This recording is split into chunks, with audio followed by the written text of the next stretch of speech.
വാതിൽപ്പടിയിലെ മാലാഖ, വേലക്കാരുടെയും ഭൃത്യന്മാരുടെയും മധ്യസ്ഥയായ വിശുദ്ധ സീത.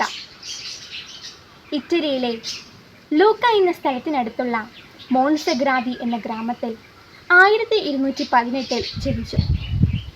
സാധുക്കളായ തൊഴിലാളികളായിരുന്നു മാതാപിതാക്കൾ. എങ്കിലും പുണ്യസമ്പാദനത്തിൽ ധനവാന്മാരായിരുന്ന അവരുടെ മാതൃകാപരമായ ജീവിതം അവളെ ചെറുപ്പം മുതൽ തന്നെ ഭക്തജീവിതം നയിക്കുന്നതിന് പ്രേരിപ്പിച്ചു.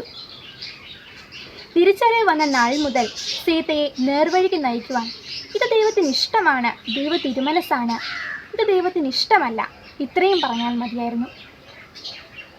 അധികം സംസാരിക്കാത്ത പ്രകൃതക്കാരിയായിരുന്ന സീത ജോലി ചെയ്യാൻ വളരെയധികം ഉത്സാഹം പ്രകടിപ്പിച്ചിരുന്നു. 12ാമത്തെ വയസ്സിൽ വിശുദ്ധ ഫ്രിജീദിയന്റെ ദേവാലയത്തിനരികെ താമസിച്ചിരുന്ന പട്ടിനെല്ലി എന്ന ആളുടെ വീട്ടിൽ ജോലിക്ക് നിന്നു. അവിടെ അവളെ കാത്തിരുന്നത് നിന്ദനങ്ങളും ക്ലേശങ്ങളും മാത്രമായിരുന്നു. എന്നാൽ തൻ്റെ ഗ്രഹനാഥനും നായികയും ദൈവത്താൽ നിയുക്തരായ അധികാരികളാണെന്ന യാഥാർത്ഥ്യം ഗ്രഹിച്ചുകൊണ്ട് അവൾ അവരെ പൂർണ്ണമായും അനുസരിച്ചു. കുടുംബാംഗങ്ങൾ എഴുന്നേൽക്കുന്നതിന് മുമ്പേ എഴുന്നേറ്റ് ദീർഘമായി പ്രാർത്ഥിക്കുകയും ദിവസം തോറും വിശുദ്ധ കുർബാന കാണുകയും ചെയ്തു.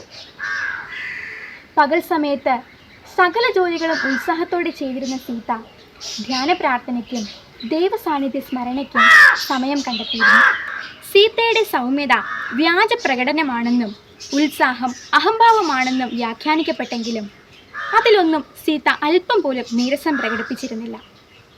എന്നാൽ കാലക്രമത്തിൽ സീതയുടെ സ്വഭാവ വൈശിഷ്ട്യവും വിശ്വസ്തതയും മനസ്സിലാക്കിയ യജമാനൻ ഭവന സംബന്ധമായ സകല ചുമതലകളും അവളെ ഏൽപ്പിച്ചു.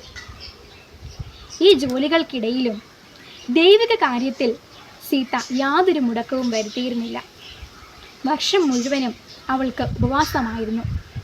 ഭക്ഷണം റൊട്ടിയും വെള്ളവും. ഒഴിവുള്ളപ്പോൾ ഒഴിഞ്ഞൊരു മുറിയിൽ പോയി പ്രാർത്ഥിക്കുമായിരുന്നു. വെറും നിലത്തോ പലകയിലോ ആണ് അവൾ കിടന്നിരുന്നത്. തൻ്റെ ശമ്പളം ദരിദ്രർക്ക് സഹായമായി നൽകിയല്ലാതെ സ്വന്തമായി സൂക്ഷിച്ചിരുന്നില്ല. സഹഭൃത്യരെ തലവാന്മാരെ പോലെയാണ് അവൾ പരിഗണിച്ചിരുന്നത്. പ്രാർത്ഥനയിലും ദിവ്യകാരുണ്യ സ്വീകരണത്തിലും സമാധിയിൽ ലീനയാവുക പതിവായിരുന്നു.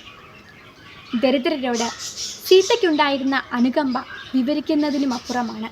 ഒരിക്കൽ കഠിനമായ ക്ഷാമം ബാധിച്ചിരുന്ന കാലത്ത് തൻ്റെ യജമാനൻ്റെ വാതിൽപ്പടിയിൽ ഒരു നേരത്തെ ഭക്ഷണത്തിന് യാചിച്ചുകൊണ്ട് കുറേയധികം പട്ടിണി പാവങ്ങളായ ആൾക്കാരെത്തി.